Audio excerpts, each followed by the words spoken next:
एक सपना विकसित भारत का, एक विजन विश्व स्तरीय रेल इंफ्रा का, एक लक्ष्य करोड़ों लोगों की रेल यात्रा के अनुभव को बेहतर बनाने का। यह सपना था माननीय प्रधानमंत्री श्री नरेंद्र मोदी का, ताकि हर रोज रेल यात्रा करने वाले करोड़ों सामान्य यात्रियों का जीवन बेहतर बने। भारत के विकास का लाभ उनके अनुभव को समृद्ध करे। और इसी सपने की सिद्धि में माननीय प्रधानमंत्री आज अमृत भारत स्टेशन योजना के तहत देश के पुनर्विकसित 103 रेलवे स्टेशनों का उद्घाटन कर रहे हैं। ये अमृत स्टेशन पिछले एक दशक में भारतीय रेल के कायाकल्प का प्रमाण है।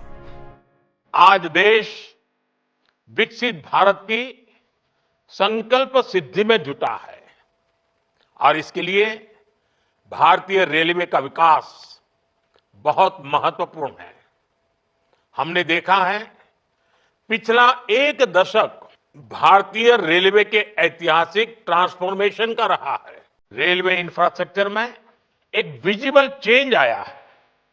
अमृत स्टेशन केवल स्टेशन नहीं बल्कि आधुनिकता, संस्कृति और सेवा का संगम है, जो स्थानीय आवश्यकताओं को ध्यान में रखकर डिजाइन किए गए हैं। यात्रियों के सुगम आवागमन के लिए बेहतर प्लेटफॉर्म, सुव्यवस्थित पार्किंग और एंट्री एग्जिट गेट, दिव्यांगजनों के अनुकूल सुविधाएं जैसे रैंप, लिफ्ट और एस्केलेटर। अमृत स्टेशन अब free wifi, LED display board और आधुनिक साइनेज प्रणाली से सुसज्जित हैं। स्टेशन की बिल्डिंग डिजाइन स्थानीय संस्कृति और विरासत से प्रेरित है। अमृत स्टेशन केवल यात्रियों के लिए ही नहीं बल्कि देश की अर्थव्यवस्था के लिए भी गेम चेंजर है। इन अमृत स्टेशनों से देश के 80 से अधिक जिलों की अर्थव्यवस्था को नया आयाम मिलने वाला है।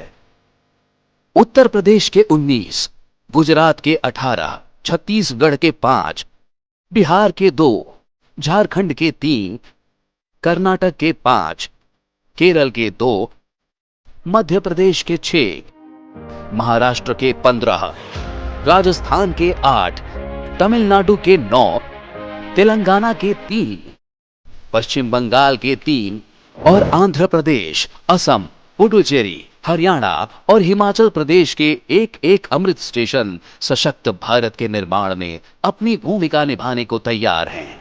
अमृत स्टेशनों के उद्घाटन के साथ माननीय प्रधानमंत्री आज राजस्थान को सुदृढ़ रेल इंफ्रा की सौगात दे रहे हैं। 58 किलोमीटर लंबी चूरू सादुलपुर रेल लाइन के दोहरीकरण की आधारशिला रखी जा रही है। इस प्रोजेक्ट के पूरा होने से रेल ट्रैफिक का प्रबंधन बेहतर होगा और उत्तर पश्चिम भारत के शहरों की अर्थव्यवस्था और गतिमान बनेगी। जबकि सूरतगढ़, फलोदी, फुलेरा डेगाना, उदयपुर हिम्मतनगर, फलोदी जैसलमेर, समदड़ी बाड़मेर रेल लाइन के विद्युतीकरण का राष्ट्र को समर्पण भी कर रहे हैं। रेल लाइनों के विद्युतीकरण से जहां जीरो कार्बन उत्सर्जन लक्ष्य प्राप्ति में मदद मिलेगी, वहीं आयातित हाई स्पीड डीजल पर भारतीय रेल की निर्भरता भी कम होगी। इसके साथ बीकानेर से मुंबई के बीच नई ट्रेन सेवा की शुरुआत हो रही है। नई ट्रेन सेवा के संचालन से जहां 2 राज्यों के बीच रेल कनेक्टिविटी मजबूत होगी, वहीं छात्रों और कारोबारियों को यात्रा का नया विकल्प मिलेगा। रेल इंफ्रा का विकास विकसित भारत की दिशा में एक मजबूत कदम है, जो हिंदुस्तान के करोड़ों आम जन के सपनों को साकार करने वाला है, जिसका दायित्व स्पष्ट नीति, शुद्ध नीयत और निर्णायक क्षमता वाली मजबूत लीडरशिप ने उठा रखी है।